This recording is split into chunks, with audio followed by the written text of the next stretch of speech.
I'm delighted to introduce our final section, led by Ms. Sandra Carvao, Director of the Market, Intelligence and Policies at UN Tourism. Ms. Sandra Carvao will summarize the key insights and takeaways from our discussions, highlighting the collective knowledge and innovative ideas that have emerged thanks to your amazing contributions. Let's give a warm welcome back to Ms. Sandra Carvao for this conclusion session. Thank you.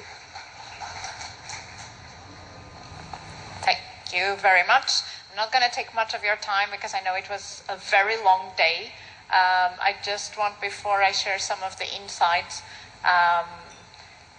really thank the whole team, Federica, Petra, Maldita, Juan Carlos, who you just saw, Liang, and Christine, everyone that has been making this possible from our side, and also, naturally, Harry and our executive director for guiding us through this and supporting us always. So without any further ado, those are not the conclusions of the conference. We will do a comprehensive document, but I think it's always interesting at the end of the day that we can reflect a little bit back and just look at some of the key insights. I wouldn't even call it conclusions. And the first one is really infrastructure, and I think this came out very strongly from all the discussions. Rural destinations need support to enhance their infrastructure, particularly connectivity. It is one of the biggest challenges. Also, it's not an easy one to address because it requires significant amount of investment and financing. So for that, there has to be a higher level of public-private partnerships, but also looking at new mechanisms. And this is only possible if tourism is part of the development strategies of the countries, because naturally, within that development strategy, then infrastructure will support those destinations in an easier way. The second one is that I think everyone reinforced, and our best tourism villages are an example. They need to have community-centric development, including creating champions that can lead the communities, but also empowering the communities, give them skills. There's no better way to empower them than through skills, and also engage them in being the guardians of their roots and rediscovering them. The need to promote local economic empowerment. I will take this sentence home, Professor Bao. Really, when there's a home, there's a job, and when there's a job, there's a home. So we need to create conditions for families to stay in their rural communities and to thrive and to be able to send their kids to school. And hopefully, as we saw in the Vietnamese community, those kids go to school but come back and invest in their own village.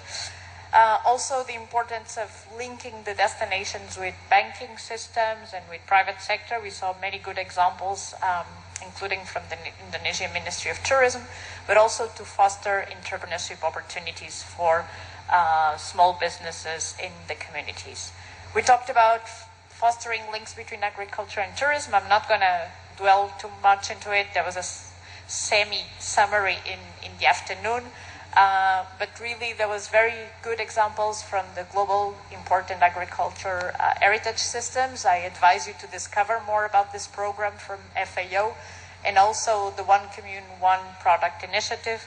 Some other countries in Asia also have One Product, One Village.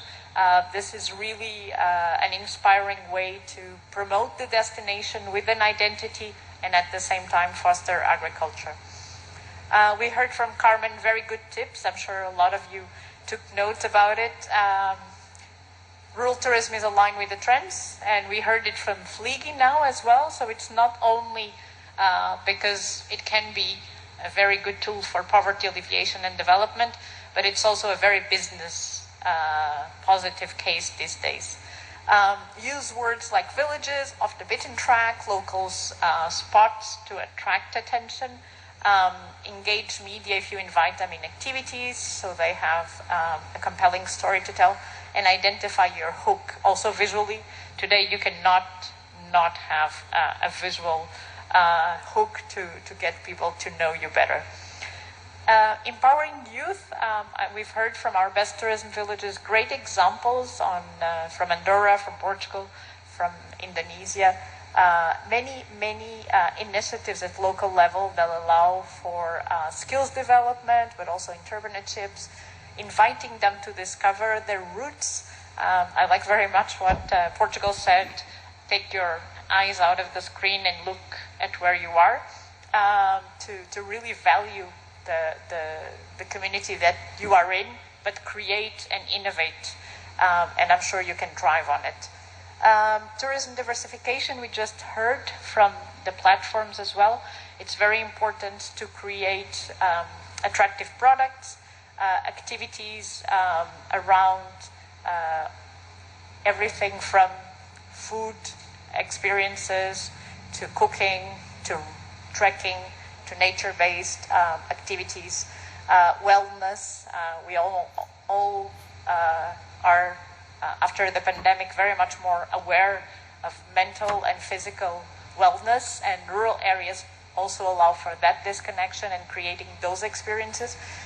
So I think we cannot be narrow-minded when we think rural.